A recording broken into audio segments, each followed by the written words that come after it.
The Ontario Provincial Police are hoping drivers across the province got a clear message from their most recent traffic blitz. Operation Corridor lasted 2 days late last month and included more than 70 officers patrolling the 401 from Windsor to Quebec. Police concentrated on unsafe drivers and unsafe vehicles and spent both days targeting numerous drivers. In total, they laid 810 speeding charges, along with 1 seatbelt charge and a single charge of driving without a license. Overseeing part of the operation was Acting Traffic Sergeant Brad Thompson. Thompson says Corridor is all about saving lives. Well, the driving force is that we're always in a position where we're trying to improve safety and we're trying to save lives. And it's not really a matter whether or not it's a safe highway or an unsafe highway. It's a matter of we do have people that lose their lives on this highway. Not daily, but certainly much more frequently than I would like to think is necessary. Despite the dangerous and sometimes deadly consequences, the need for raising awareness continually plagues the OPP and other police forces. Sergeant Thompson says some drivers just don't understand the rules. There's always a certain range that people feel that they can drive in, and they ask us what is the safe speed for me to drive at, what's the speed I can drive at and not get stopped by a police officer. And I cannot give any answer other than to tell them that the maximum speed limit is 100 kilometers per hour. That's the speed that the highway is designed to safely be traveled upon given the amount of traffic that's on it. Though the operation is over, don't get too complacent. The OPP aren't ruling out more of these sorts of campaigns in the future. Statistics gathered by police show that fatalities on the 401 are down by 6% since 1996, and they feel this backs up their plans. Although it certainly pays to drive carefully and obey the rules of the road, especially during a blitz like this one, the OPP want to reinforce the message that you should always drive safely, always obey the speed limits, and try to be careful on the roads no matter what the conditions. Reporting for Rogers First Local, this is Dan Bonner.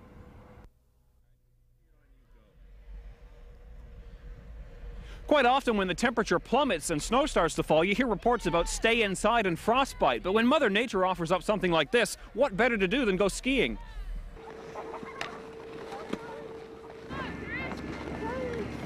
Here at Cobble Hill Ski Club just outside of Thamesford, the 2002-2003 skiing season is proving much more successful than last year. A perfect blend of snow and cold temperatures have come together to attract skiers in droves.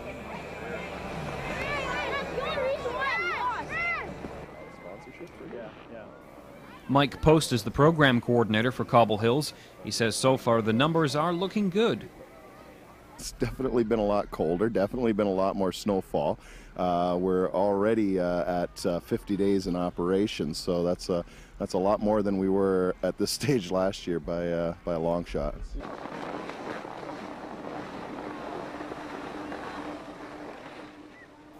Of course, not everyone can immediately stomach the idea of flying down a snow-covered hill with nothing between you and the ground but a bit of winter clothing. That's where people like Barb Older come in. They make sure you're safe and ready to hit the slopes.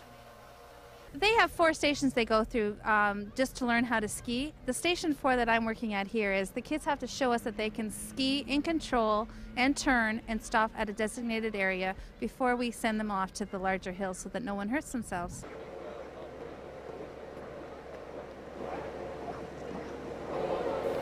Most ski clubs in the region continue to report favorable conditions with most, if not all, of their runs open.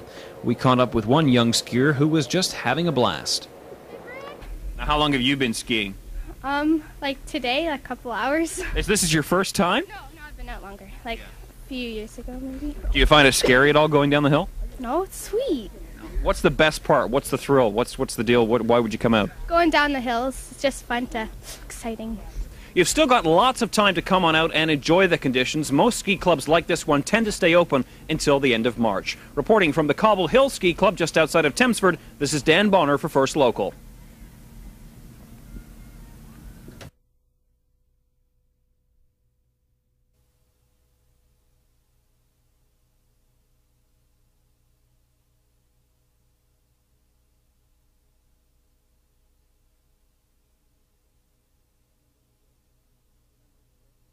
Remembrance Day, November 11th, serves as a solemn occasion for the world to reflect on the servicemen and women who participated in both World War I and World War II and the Korean War.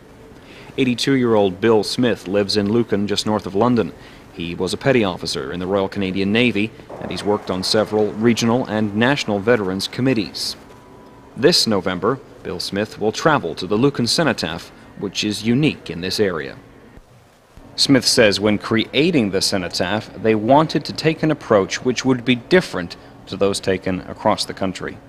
Then we got trying to decide what would be really Canadian. And then we found out, talking to a veteran in Exeter who was in the memorial stone business, and he told us about this pink granite from Gaspé. And we said, well, we have to have that because all other granites were from Italy. Like many other veterans, Smith subscribes to the Legion magazine to keep abreast of the issues affecting our surviving war heroes and other members of the Royal Canadian Legion. In recent years, though, the issues have become ever more packed with page upon page of obituaries listing the names of veterans who have passed on. Smith says this makes him feel sadness for the lives which never lasted through the war and beyond. So naturally I think of those people and how much they've missed. We that came back were fortunate enough to marry and have families and become grandparents. And I think of that when I at Remembrance, that they missed all this and how sad it was and how much they perhaps could have contributed to Canada. There will come a time not too long from now when there will be no more surviving war veterans. Bill Smith and others like him feel it is very important that we all remember everything about our way of life today is in part owed to the men and women who served our country during the greatest conflict in human history. Reporting in Lucan, north of London, for First Local, I'm Dan Bonner. Taking your garbage out is a fairly simple process. You just walk it down to the end of your driveway or wherever it gets picked up and leave it there. But if you live in Oxford County, it's a little more complicated. Back on February 1st, the county implemented a bag tag policy for garbage collection. The tags cost $1 each and have to be on your trash or it won't get picked up. The money gathered goes back to fund garbage services across Oxford County. The program is the largest of its kind across the country. There is some confusion, though, about the number of tags required on your garbage. Standard garbage bags need 1 tag. Bigger bags, like those for gathering leaves, need 2. Herbie Kirby's require 3 tags, and for all smaller garbage cans, you need 1 tag as long as the capacity is under 128 liters. Most garbage containers do include a label. Rick D'Entremont works with Woodstock's Waste Management Department. He says if you make a mistake, they will let you know. If you noticed one of these green tags stuck on your bag or stuck on your container, these tags explains to you what the problem is, why the container or the bag was left. It'll have ticked off that the tag needs the bag might need 2 tags, or there's too much material in the container. And if you're thinking of cheating by dumping it in the ditch, chances are you'll get caught.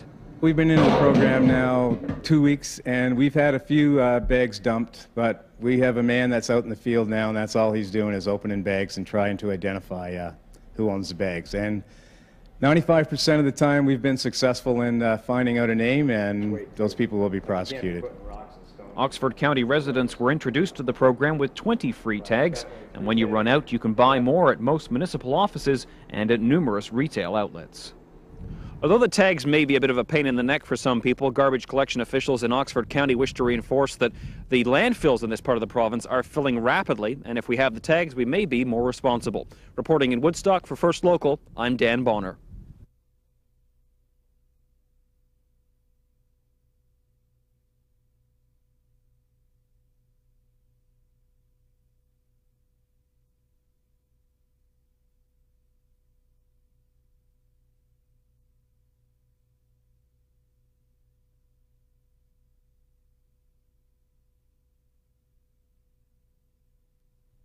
Looking out on a winter landscape like this doesn't exactly inspire visions of flower-filled gardens, but some psychological experts in North America feel that planning for a garden is a great way to combat winter blahs.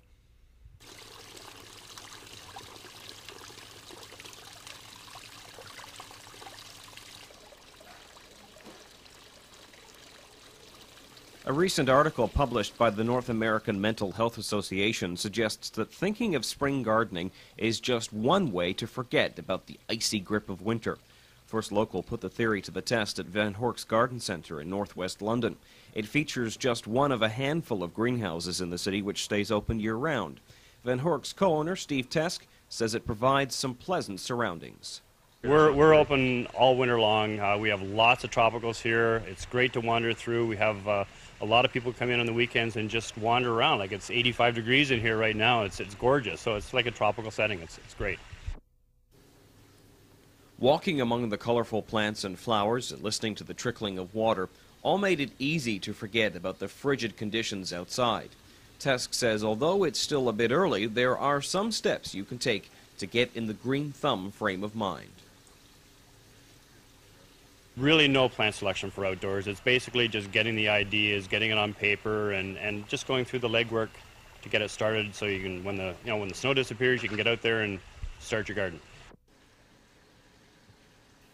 We may be heading into the final stretch of winter, and it's now only a matter of time before dreaming about warmer weather is no longer necessary. Reporting in London for First Local, I'm Dan Bonner.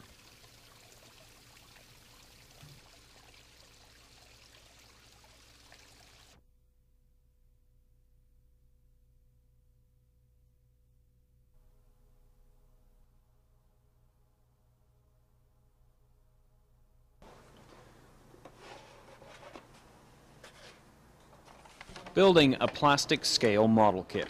Chances are, if you ask most kids these days if they've ever thought about building one, they'd either say no or they just wouldn't know what you're talking about.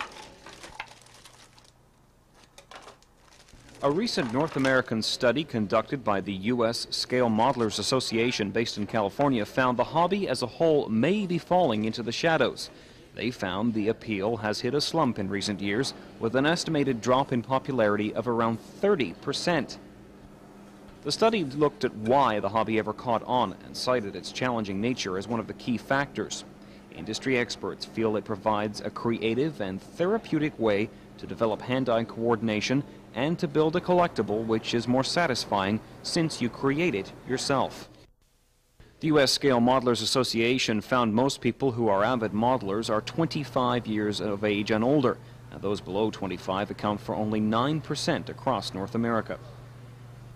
Tim Humphrey is the manager of McCormick's Hobby Centre on Oxford Street in London. Humphrey says young Londoners just don't seem to get into the hobby without a guiding light. Plus the parents have been showing them the route. You know, they've built the kits themselves. Most kids today aren't doing it. They're leading more towards the computer games. An interesting note in the U.S. study, they found that model building may have a health benefit, as many modelers reported having a lower heart rate, increased relaxation, and a clearer mind while working on their kits. But how are the companies that make model kits doing? Well, we do see a lot of, there is a few new companies that are sprouting up, mostly Russian or Chinese companies. They seem to be producing quite a bit of stuff. The standard American companies and that, they seem to be slowing down quite a bit, not producing a lot of new stuff. So as we've seen, there are varying opinions as to whether or not the scale modeling industry is on the decline. One thing is for certain, though, there are plenty of hobby stores and hobby enthusiasts around to keep it living. Reporting in London for First Local, I'm Dan Bonner.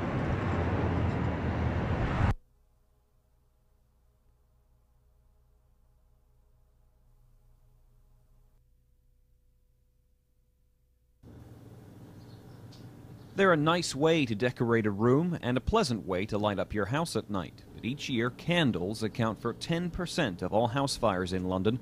The fire department estimates in 2002 blazes caused by candles accounted for nearly $1 million worth of damage. The fire department says the biggest problem with some of the candles is how easy they are to knock over.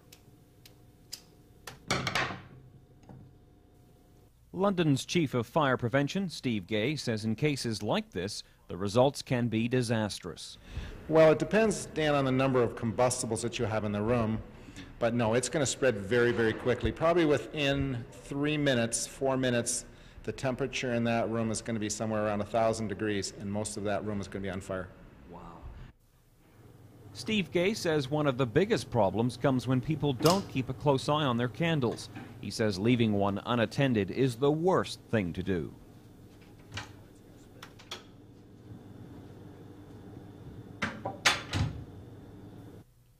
When putting out candles, it's recommended you use an actual snuffer. This ensures the burning ember left behind doesn't cause any problems.